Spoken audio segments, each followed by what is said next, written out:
Alright. Today we're going to be discussing two movies that are totally different. Singin' in the Rain is about an actor who's very full of himself, who basically thrives in the media because he is the star of silent movies. And he kind of has a leading lady, but she's kind of pushed to the side because that's just the way he is. It's all about the camera being on him. But one day he comes across a dancer that he ends up falling in love with. And they decide they're going to start co-starring and stuff together. Despite the fact that it's kind of not quite starring together, but pretty much. But eventually, it's 1927, and The Jazz Singer has come out, and everybody wants to convert to sound. So, basically realizing that he won't be very popular because he can't do things the way he used to, this will potentially be his downfall. But luckily, he finds a way to be in modern movies by dancing. With his love interest in the movie as his co-star for now and forevermore. The Artist is totally different. The Artist is about a silent film star who's really, really full of himself. And he has a leading lady, but he kind of pushes her to the side because he wants the spotlight for himself. And it's 1927, and movies are starting to have sound. And this could potentially be his downfall. But luckily, he meets a dancer who he kind of somewhat co-stars in movies with, but not really. But then as it goes on, he eventually is pushed away from the public eye, but luckily he manages to find his way back into modern movies by dancing. So, we're going to talk about these two. Yes, that's actually the really simplified version. There are many differences. I'm going to start with The Artist, actually. Now, obviously, the first thing to talk about with The Artist, now that we've gone through the plot, is the fact that, as what Gene Kelly and Stanley Donen did with this, with Singin' in the Rain, which is magnificent, this magnificent musical. Michel Hazanavicius did something really ingenious, which was he decided to make it an actual silent movie with some interesting and clever touches thrown in. The big question was The Artist going to stand the test of time, or was this kind of a gimmick that people loved that was more of an experiment to see if you could make a silent movie in 2011? Naturally, it was the talk of the town. The critics had all a simultaneous orgasm, and it took home 5 Oscars, one of which was Best Picture. So, 3 major ones. It took picture, director, and actor, as well as score and costumes. Poor Berenice. Yeah. Well, she was in the wrong category for starters. Yeah. Now, whether or not The Artist holds up, we're about 2.5 years later now. And, yeah, I'd say it does. Mm-hmm. I do completely understand the skeptics in 2011 saying this is just going to be seen as a gimmick in time, like a year from then. But it holds up surprisingly well still. And just the way that it's made really makes it stand out. Like, yeah, obviously it's the exact plot of Singin' in the Rain and goes in the exact same directions almost. But The Artist really did something that makes it individual. So much so that it's pretty much... You always hear that they have the same... that The Artist basically lifted the plot from it, but nobody ever actually complains about it. because the artist was able to do its own thing so well. And it's really well. At the time, I thought it was overkill for Hazanavicius to win director, because I thought it was just, because he made a silent movie. But when you see the shots in this movie, especially when you go back, like, right now, even with the movie almost being 3 years old, with all of the hype died down, you look, and it feels like the shots in this movie feel like iconic shots you've seen your whole life. They actually feel like shots you would have seen in silent movies from forever ago. Some maybe even better. Like there's so many. The opening scene with him on the stage where he's reveling in the applause and he's got Uggy with him, and then he brings Missy Pyle out once and then pushes her to the side. You love shocking your audience because it's the first time you've seen a middle finger in a silent movie. And he's obviously it's a love letter to silent movies, because obviously they're not even hiding the fact that in this movie Jean Dujardin looks exactly like Douglas Fairbanks. Yeah, completely. To where it's eerie.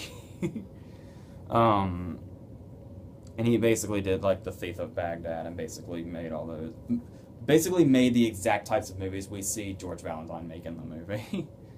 And then there's the another really shot that became iconic was Pepe in his dressing room, and after she's starting to fall for him, and he has his coat on the rack, so she puts one arm through it and hugs herself, and it makes it feel like it's him. That scene already feels like it's been around for years and years. It really does. There's one shot in particular. It's not exactly like a standout shot, but it's one that's always stuck in my mind. It gives you that really old-fashioned feel. The shot where they meet on the stairs and they kind of catch up because they haven't done a movie together since she was an extra in that one movie. And we have the sideways shot of everybody going up and down the stairs, and it's like this chaotic scene that they're in the middle of. Him at the breakfast table when Penelope Ann Miller's giving him shit for his wife is played by Penelope Ann Miller, and Berenice's character is Peppy Miller. That's too close for comfort. The scene with him like resting on his elbow and Uggy sitting next to him, that I feel like I've seen that everywhere. Then there's the let's talk about the most talked about scene in the movie, I guess. Obviously his big thing is that he's this gigantic silent film star, and much like everybody at the time and in Singin' in the Rain, we get the scene where there's a sound test and everybody laughs at it because it's a dumb idea.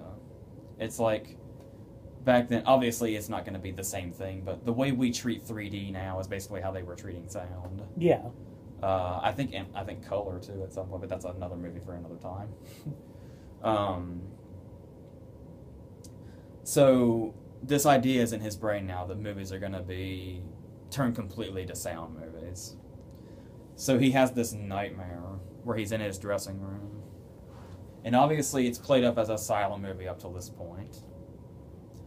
He picks the glass up off his desk and takes a drink, and when he sets it back down, it makes a sound and startles him.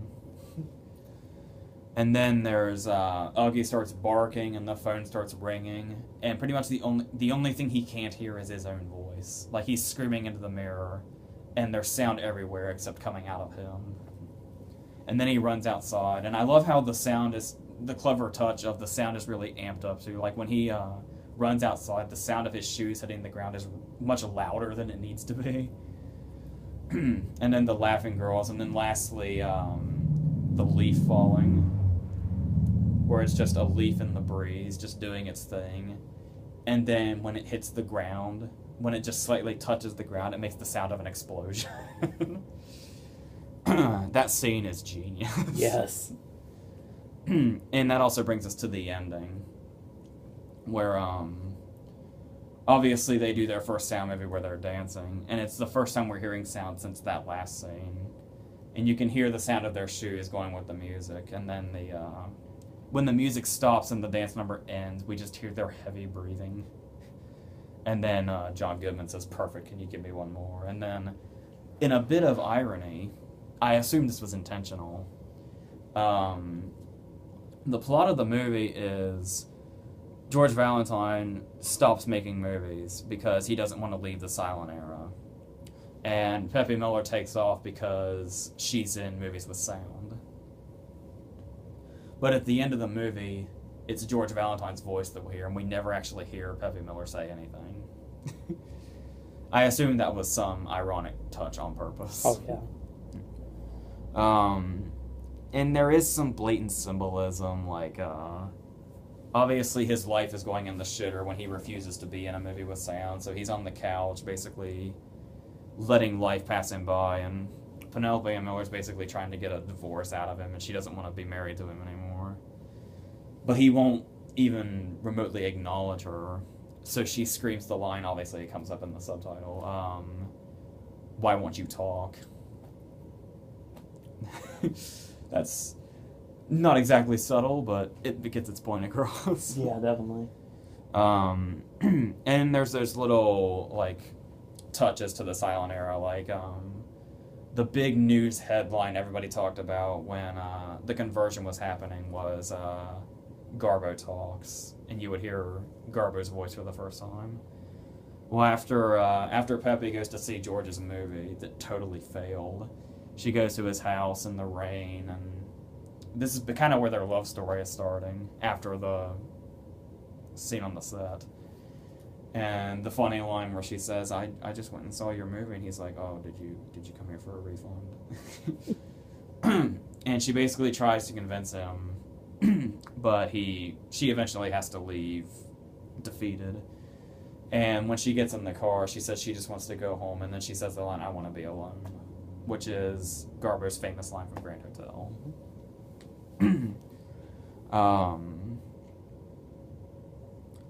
I guess we can talk about the dog now, because the dog got a lot of attention. Yeah. Before I do that, there's two more iconic shots that I forgot about. First and foremost, the scene where he's completely defeated, and he's got, like, his suit is in tatters, and he's lost all of his possessions, and he's walking down the street. And the tuxedo is in the window of the shop, and on his reflection, it appears to be on him, and it reminds him of what he used to be. That's a really powerful shot. Yeah, definitely. And honestly, my favorite shot in the movie is, I don't know why it's this one, it's just really, really visually striking. I don't even know how they pull it off, but it's the scene where he's in the bar, and then, no, he's at his house, and we pan down to the table, and it's like a glass table with his reflection on it. And we see his reflection off the table, and then he pours his drink over his own reflection. And when the drink kind of puddles out and stops rippling, his face is in the reflection of the puddle that's on the table. That's a really striking shot. Now about Uggy, because Uggy was the bee's knees when this movie came out. Yeah.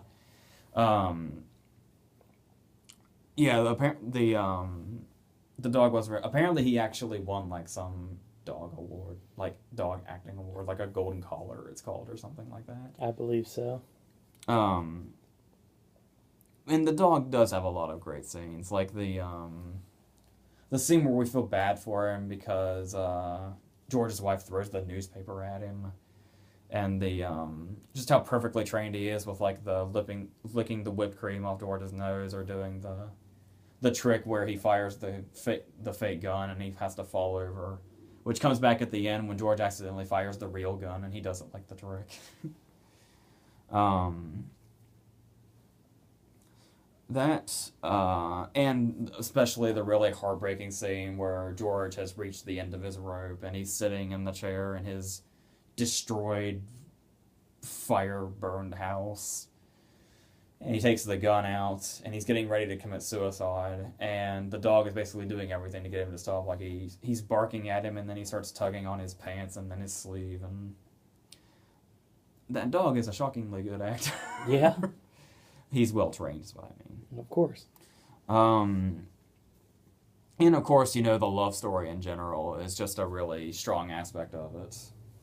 Particularly the scenes where, like, outside in the rain, and then they do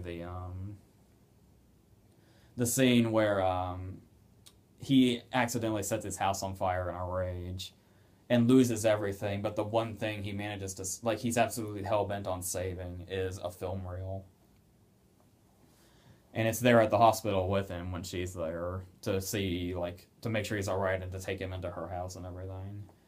And she opens it and we see that the film reel that he absolutely had to save was the film reel of the movie they did together. And then the plot point where it actually does drive him to wanting to commit suicide, but at the same time we see how much her character cares for him when George still has a shred of dignity left when he loses everything because his stuff was bought quickly. Because he was under the impression that his stuff was really valuable to people. And it turns out that it was her maid and her butler that she had hired to go buy everything. Who was Ed Lauder and Beth Grant, by the way. Always put Beth Grant in your movie if you want a good shot of Best Picture in a little part. Yeah. Little Miss Sunshine tried it, but Scorsese was too tough that year. And speaking of them, we also have appearances. I mentioned John Goodman, who is... You'd think he would stand out in this because he's such a well-known name, but he actually does the right amount of mugging and like that for that era. He has it under control. James Cromwell was really good as George's butler. There's that really sad scene where he has to fire him because he can't afford to pay him anymore. Because he just loves working for him so much because he's like, how long has it been since I paid you? And just happily he goes, 1 year, sir. And then he's like, oh, well, I have to fire you because I can't pay you anymore. And he's like, but I don't want another job. And he has that heartbroken look on his face when George has to close the door on him. He actually waits outside the apartment for a while. An appearance in this movie that's always baffled me is that scene with Malcolm McDowell. Yeah. What was he doing here? I don't know. Because he's a pretty big name and he's an extremely respected actor. And his only scene is to sit there at Pepe's audition. And she's got the newspaper when she had her run-in with George that made the papers. And she wants to show it to him to say, look, I'm famous. And he takes it and basically folds it and gives it back to her. And that's all he does. There's a connection I take to it immediately, but there's no way that's right. Well, obviously it's through Singin' In The Rain and Malcolm McDowell and Alex DeLarge. It very well could be a possible connection. Yeah, I wouldn't put it past them. I didn't really think about that. Yeah. Another thing we need to talk about is the fact that I guess Berenice Bejo got some criticism because apparently they thought, well, obviously Jean Dujardin has the Fairbanks look down completely. Yes. A lot of people complained that she looks a little too contemporary to be in that era, and that she didn't really seem to fit in. I tend to mostly disagree. Yeah. Because the over-the-top way she dances, and then the thing that I love so much where she does the wink with her mouth wide open thing, that's definitely seems like something from that era, especially that really great shot of, we're just seeing a montage, the Pennies from Heaven montage, where we just see all the movies she's done, which is like 1 billion. And we see the last shot from one of her movies, and she does that wink and open mouth as the end comes up and fades out. That looks exactly like the end of a silent movie from the actual era. So, yeah. Another moment I always loved was the very beginning when, obviously the score fills the movie for the first 5 minutes. When we're watching George's big, most recent blockbuster. And then we're staying on George and we're not seeing the audience's reaction because he's watching from behind the screen. And when the movie ends and fades out, it goes completely silent and we're just keeping on George and it's like he's waiting. And obviously we don't hear the audience. We know they're applauding because of George's reaction. And then we cut to them. I always like that little He breathes moment. a sigh of relief and then he goes on. So yeah, it's I'm sure it'll get some hate, and some people will say that it was an experiment movie that was only popular for 2011, and it's gonna be a passing thing. But I think well, 2011 was a weak year for movies, so I'm not like really upset that anything lost to it. The one thing I don't mind, like I don't mind that the score won, I don't mind that the costumes won, and like I said, I would have given it to somebody. I would have given it to Nicholas Winding Refn, but even though he wasn't even nominated. Yeah. But, Son of Aegis is a perfectly reasonable winner because of just how many shots in this movie are so memorable and etched in your mind and make you feel like it's a movie that's been around since 1927. Oh, yeah. I still can't bring myself to be happy about Jean Dujardin winning Best Actor. First off, it definitely should have been Clooney. Yeah. And secondly, it's a performance. He's good in it, but when I watch The Artist, like nowadays, I forget that he even won. So I think mainly it's the last scene after Pepe stops him from killing himself, and they have that silent moment. Mm. Well, I'm sure it's the whole thing, but I've never been able to truly get behind his win, but it's a really good performance anyway, in a really great movie. No matter if people consider it an experiment or a gimmick or whatever. It was interesting the first time we watched this movie. I remember there being people in the theater that were thinking there was something wrong with the projector. It was like, why is there's no sound? There's nothing going on. There's no sound. They got the aspect ratio right too, which is another really good detail. So let's go on to Singin In The Rain now, which is basically on pretty much every movie lover's best of list of all time. I think it's like number 10 on the AFI list or something. Wow. Yeah. And only got 2 Oscar nominations for score and supporting actress. And lost them both. That's crazy. Pretty much everybody will tell you now. I think it probably had to do with the fact that An American in Paris had just won Best Picture the year before. Probably. Yeah. Kind of like the Moulin Rouge Chicago story. I was getting ready to say that, actually. Yes. And we meet Don Lockwood and his friend Cosmo Brown. And basically, they were wanting to be in show business. Like, they did shitty stage shows, and they performed in bars, and then finally they got lucky, and a stunt double got hurt. So Lockwood said he would help him out and do the scene for him. And then he basically became a Hollywood stunt guy, and Cosmo became a composer. And that's how they did things. And then one thing led to another, and Lena Lamont became his leading lady, and Don Lockwood became a gigantic star. Which we know immediately because it starts at one of their premieres, and we get this backstory and hilarious flashbacks of Lockwood telling us this story. And then the movie goes from that premiere on. And obviously we know the story, because we've been over it about 3 times now. Yep.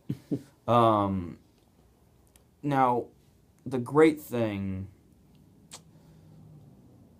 obviously there's 2 different things going on here. The Artist is doing its own thing as a movie, be it a silent movie. But Singin In The Rain is a musical. Not only is it a musical, but it's one of the most beloved, well-known, pretty much everybody knows every word to every song musical. Yeah. And just normally in musicals you have those 2, really, at least for me anyway, because I'm not like really huge on musicals. On some of them, yeah, but not a lot of them. And with most musicals, maybe 1 or 2 musical numbers really, really stand out, and the others are just kind of there. Mm. Almost every single number in Singin In The Rain is something absolutely spectacular to behold. The only one I don't care for is Beautiful Girl. Mm. Because it just seems really unnecessary and out of place, and almost like it's in the wrong movie. It's basically just there to like introduce a scene. but it's like a whole number where they go through a whole bunch of fashion designs, and it just, I always thought it kind of stuck out, but that's like my only criticism of it. Because you have, we can start with Make 'Em Laugh, I guess. Donald O'Connor's big, gigantic number where it's basically a one-man show. And he is able to do things with his body that I think are physically impossible to anybody but him, or were at the time. Because, once again, no longer with us, sadly. But that musical number is insane. Because you have, there's so much involved in it too. Because you just have him singing, then you have the dummy, then you have the running up the wall and doing a backflip, you have the running into a brick wall, you have the face thing, then the going to jump off the wall and goes through it. And then just to throwing himself on the ground and spinning in circles. Just this whole number is just insanely gigantic. And it's just one dude doing impossible things with his body. It was parkour before parkour was parkour. It's worth noting that Moses Supposes is actually the only original song in the movie. Everything else either came from another show or another movie or was already written before. You can definitely tell that with a lot of the performances. There's a really great gigantic number towards the end where he's basically pitching the idea of turning the Dueling Cavalier into the Dancing Cavalier and turning it into a musical instead of a talking movie. Mm-hmm. So it's this really gigantic number where he's pitching the first musical number, and it reminds me a lot of the year after this was The Bandwagon, which was another absolutely beloved musical. And there's this gigantic number that has nothing to do with the rest of the movie. It's like a movie within a movie called Girl Hunt, which is what this one always reminds me of. And I love how they show us that, because it's actually, the whole movie of Singin' in the Rain is about making this movie The Dancing Cavalier. And the brilliant thing that they do is they make The Dancing Cavalier also seem like a movie worth watching. Yeah. And then, of course, the title number, which is one of the most famous scenes in movie history. Oh, yeah. And the great thing about it is, apparently it was supposed to be like just somewhere towards the end of the movie or like the middle of the movie. But it was Gene Kelly's idea to use, and they were all three supposed to perform it like they do during the opening credits. But it was Gene Kelly's idea to use it as a number to show Dawn Lockwood falling in love with her. So we have the whole, the most famous thing is him with the umbrella, but through the whole number he's barely using the umbrella. Because when you're falling in love and being swept away by that, you don't give a fuck at all if you're being rained on. Nope. That umbrella is barely on him at all. He just uses it as a prop to make this number even more fantastic. And it's, whether it be using the lamppost or whether it be the umbrella, but then there's sometimes where he's just bouncing in a puddle. But the whole number just exudes that feeling coming from him. And that's why it's one of the most famous numbers in movie history. And what's really, really great about that, which really just kind of was like a whoa feeling, was we had the amazing, magnificent pleasure of seeing this in theaters a couple of years ago. Oh, yeah. In a sold-out crowd, in a huge theater. It was awesome. And every single number was followed by applause. Yep. It was like watching a live show. I've never seen anything like it. But every single number got thundering applause and cheering. But after the Singin' in the Rain number, the theater was silent and everybody was just watching. No applause, nothing. No reaction at all. Everybody was just watching in awe, in silence, amazing, when the Singin' in the Rain number ended. Now, of course, another thing that makes Singin' in the Rain so great is the fact that even the non-musical scenes are memorable and great. Particularly the idea of transitioning. Because you have Lena Lamont is Gene Hagen, who is was an amazing actress who got an Oscar nomination for the part. And the tricky thing is transitioning her from this silent film starlet to a sound star, because her voice is agonizing. Yes. I believe she's probably borrowing from Judy Holliday in Born Yesterday. I'd be very surprised if she wasn't. Who won an Oscar for her performance. And it's probably the best female performance I've ever seen. So they do this long scene where they're trying to figure this out. And of course, she's a complete idiot. So they put the microphone in the bush, and she doesn't get the concept of talking into the bush. And so finally, they rig it to her. But the problem is that she keeps turning her head, so the sound keeps going in and out. And then finally, this was in response to the fact that they had initially released the movie. This was afterwards. They finally released the movie as it was. And it was horrible and embarrassing. And eventually it got out of sync. And then the guy started talking with her voice, and she started talking with his voice. And the crowd said it was the worst movie they'd ever seen, and they walked out and they left, and they were never going back. And that's when Cosmo gets the brilliant idea to dub Lena's voice with Debbie Reynolds' voice. And it's worth noting that Debbie Reynolds is also massively impressive in this movie, because she was 19 at the time and hadn't really done anything. And Gene Kelly and Donna O'Connor had already established themselves as who they are. And she had to keep up with them the whole time. And it's flawless. You'd think she was doing it just as long as they were. Mm-hmm. When she probably wasn't even a thought in anybody's head when Gene Kelly and Donna O'Connor were mastering this. And then we got our big romantic ending. This really, really wonderful... It doesn't matter who you are. This wonderful, wonderful ending where Lena Lamont is obviously taking all the credit for her voice. And she's saying she's going to have to do that from now on. And she basically turns into this conniving villainess, more or less. So they decide to put that to rest by having her sing live to the audience. And have Debbie Reynolds behind the curtain dubbing her. And they come to their senses, they pull up the curtain, and Debbie Reynolds is revealed, and Lena Lamont is shamed off the stage. And she leaves also because she's humiliated. I've never understood why, but she's humiliated, basically.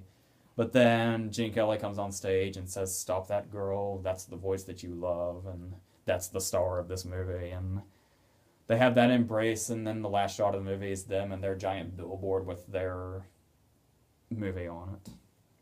And it's a wonderful, wonderful experience. And for God's sake, I feel like we got a really, really special experience that's going to be really hard to come by. But if somehow you could manage to see Singin' in the Rain in a huge sold-out theater, you've seriously, seriously have to do that. Absolutely. And while the artist has absolutely its own magic and does its own thing, and I think will stand the test of time a lot more than people give it credit for. Oh, yeah. This story will not stand the test of time the way that Singin' in the Rain does ever again. It's still... Oh, yeah. Like that. Think about that. The movie came out in 1952. Okay. In 2012, we saw it in a sold-out showing with everybody cheering after every number. How many movies can do that? There's not many. And that wasn't the only one that they did either. They actually added that showing because the last ones did sell out before it. Yeah. And then after, they did another one. So, yes. While The Artist is an absolutely magical movie, Singin' in the Rain is just a whole different thing. A whole different cinematic god in itself. Yes. Which I think wraps this up. Okay, so next week, I can honestly say, is our official 1-year anniversary for the segment of Versus. You've been doing this since Oz the Great and Powerful versus the Wizard of Oz. And we are leading to our big 1 year, and that means we're going to do something major. And if you remember what happened during the horror-themed verses, you might get an idea where we're going with this. Let's just say two franchises are about to go head-to-head and see which one is better. So, AJ, any parting words? That's it.